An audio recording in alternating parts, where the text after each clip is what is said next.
Ertaga 23 iyun kuni soat 22:00 dan boshlab siz O'zbekiston terma jamoasi va Portugaliya o'yinida tomosha qilishingiz mumkin.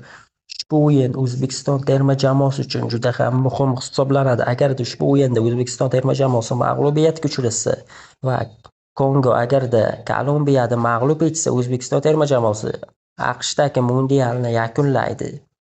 Agarda Portugaliya terma jamoasi bilan durang o'ynasa, keyingi play-off o'yinlarida chiqish imkoniyati saqlanib qoladi. Kongo bilan O'zbekiston o'yinida O'zbekiston g'alaba qozonsa, 4 ochko bo'ladi va 4 ochko bilan